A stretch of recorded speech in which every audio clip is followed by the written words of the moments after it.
यदि आप हमें फॉलो करेंगे तो आपको निश्चिंत ही सफलता मिलेगी। छोटा सा वीडियो होगा हमारा, ध्यान से सुनिएगा इसको, ठीक है। मूल्यांकन प्रणाली का अर्थ क्या है? निर्णय प्रदान करना। इवैल्यूएशन करते हैं टीचर, जैसे कि आप टीचर बन जाओगे तो आपको किसी का मूल्यांकन करना होगा, उसे मूल्यांकन कहते हैं। और मूल्यांकन आज की परंपरा नहीं है, परंपरागत जांच है और परीक्षा भी कह सकते हैं इसको। जब आपका एग्ज़ाम होता है तो वो मूल्यांकन ही होता है आपका, कि आपने कितना पढ़ा है, आपको कितना ज्ञान है वो, ठीक है। मूल्यांकन 2 प्रकार का होता है, परंपरागत और आधुनिक, ठीक है। पहले जैसे कैसे होता था वो देखते हैं। ये किसने थ्योरी दी है? जनक। इसके जनक कौन है? J.S. राइस। बस इतना याद रखना, राइस है। परंपरागत पहले क्या खाते थे हम? राइस। ऐसे याद रख लेना। सिर्फ शैक्षिक पक्ष को शामिल किया जाता है, मतलब शिक्षा के ही पक्ष को इसमें शामिल किया जाता था और रटना किया जाता था, जैसे कि गुरुकुल वगैरह में होता था। और आधुनिक मॉडर्न जो मूल्यांकन है वो, इसके जनक कौन है? B.S. ब्लूम।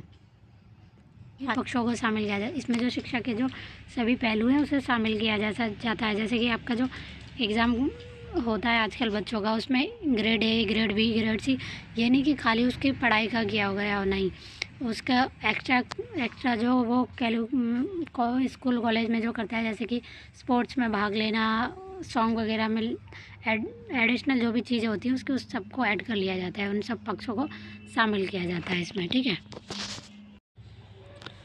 मूल्यांकन हमने पढ़ लिया, अब इसकी विशेषता भी पढ़ लेते हैं, ठीक है। तो मूल्यांकन की जो विशेषता है वो विश्वसनीयता होनी चाहिए। जैसे कि आप टीचर हो तो जब आप बच्चों का एग्ज़ाम चेक करें तो उसमें ईमानदारी दिखाएं, और इसमें विश्वसनीयता होनी चाहिए, वैधता होनी चाहिए, वैलिडिटी होती है हर टाइम तक की, ठीक है। विभेदीकरण होना चाहिए, कोई डिफेंस, मतलब जब एग्ज़ाम आता है तो वो उसको हर बच्चा कर लेना चाहिए, जो नालायक है वो भी कर पाए, होशियार भी कर पाए और मीडियम भी। पेपर इसी मॉडरेट में बना होता है कि जो मध्य स्तरीय, जिसका दिमाग ठीक ठीक काम करता है, वो बच्चा भी उसे कर पाए, और इंटेलिजेंट बच्चा भी कर पाए, और मीडियम थर्ड भी कर पाए। लेकिन ऐसा नहीं बना देना चाहिए कि एकदम से हाई लेवल का कर पाए, कि बस इंटेलिजेंट बच्चा पास हो जाए और जो पढ़ने में कमज़ोर है या फिर जिनकी बौद्धिक स्तर कम है वो उस चीज़ को पूरा ना कर पाएँ। उसके बाद वस्तुनिष्ठता होती है इसमें, ऑब्जेक्टिविटी होनी चाहिए, समग्रता होनी चाहिए, टोटली इसमें समग्रता होनी चाहिए, मानक होना चाहिए, जो मतलब मार्क्स वगैरह आते हैं एग्ज़ाम के बाद वो होना चाहिए, और उद्देश्य जनक निष्ठता भी होती है, ठीक है।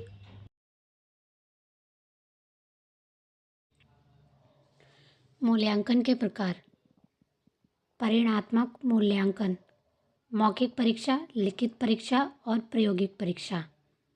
परिणात्मक यानी जिसमें परिणाम का मूल्यांकन किया जाए, ये बड़े बड़े एग्ज़ामों में किया जाता है, जैसे कि UPSC हो गया और PCS वगैरह जो एग्ज़ाम होते हैं उनमें इसका यूज़ होता है, क्योंकि मौखिक परीक्षा होती है, लिखित परीक्षा होती है उनकी, और प्रायोगिक परीक्षा होती है, और बाकी में भी होता है पेपर, और भी परीक्षाएं ऐड कर सकते हैं आप लोग इसमें, SSC वगैरह में भी होती है।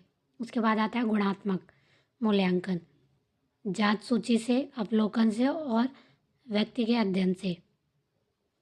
अगला आता है रचनात्मक मूल्यांकन, सहभागिता, प्रश्न उत्तर, कि बच्चा कितना आपके प्रश्नों में उत्तर दे सक रहा है।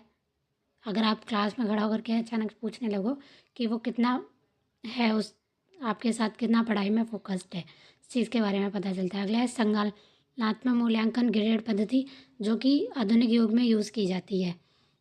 A B ग्रेड आते हैं ना जब रिजल्ट में, तो ग्रेड A ग्रेड B लगी आती है, उसी तरह से मूल्यांकन। आजकल के शिक्षा व्यवस्था में ग्रेड सिस्टम देखने को मिलता है। पहले बस 50 में से 400 300 ऐसे मार्क्स आते थे, लेकिन आज एक्स्ट्रा जो भी एक्टिविटी होती है उसको भी ऐड कर दिया गया है, इसलिए ग्रेड सिस्टम यूज़ होता है, ग्रेड A ग्रेड B। और अगला जो होता है निकाय संदर्भित मूल्यांकन, जो कट ऑफ होती है कॉलेज में एडमिशन लेने से पहले या किसी भी एग्ज़ाम को क्लियर करने से पहले, जैसे UGC नेट एग्ज़ाम क्लियर करने से पहले, तो उसमें यूज़ होती है। मानक संदर्भित मूल्यांकन, मानक तय, यानी कि जो मानक तय किए जाते हैं, जैसे 100 में से 33 वाला पास होता है, जैसे हमारा भी है क्राइटेरिया जो होता है उसको मानक संदर्भित कहते हैं, ठीक है। उसके बाद अगला आता है शिक्षण की अवस्था, यानी टाइप ऑफ टीचिंग की कितने टाइप की टीचिंग होती है। पूर्व तत्परता अवस्था होती है, ठीक है, अंतः प्रक्रिया अवस्था होती है और तत्परता की अवस्था होती है। 3 टाइप की होती है। शिक्षण के सिद्धांत जेरोम ब्रूनर ने दिया है 1963 में।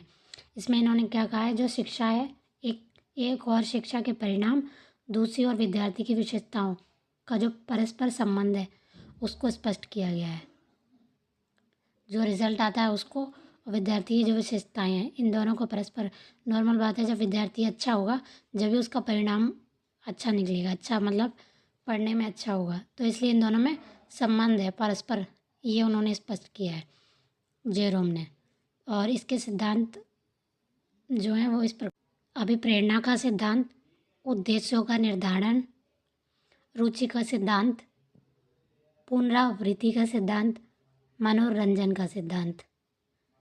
कि रुचि होनी चाहिए बच्चे की उसमें पढ़ने के लिए, उद्देश्य होना चाहिए उसका, अभिप्रेरणा होनी चाहिए, पुनरावृत्ति यानी रिवीजन होना चाहिए, और मनोरंजन यानी कि इस टाइप से आप पढ़ाएं कि बच्चों को पढ़ने में इंटरेस्ट आए। ये सारी चीज़ें सिद्धांत में इंक्लूड की गई हैं। और अंतिम में यही कहना चाहूँगी कि आप हमारे चैनल को लाइक एंड सब्सक्राइब ज़रूर करें, फॉलो करें हमारे चैनल को, ताकि आपको अगली वीडियो की नोटिफिकेशन मिल सके और आप हमारे साथ जो ये 10 दिन बचे हुए हैं इनको यूटिलाइज़ करें और आपका नेट क्वालिफाई हो सके।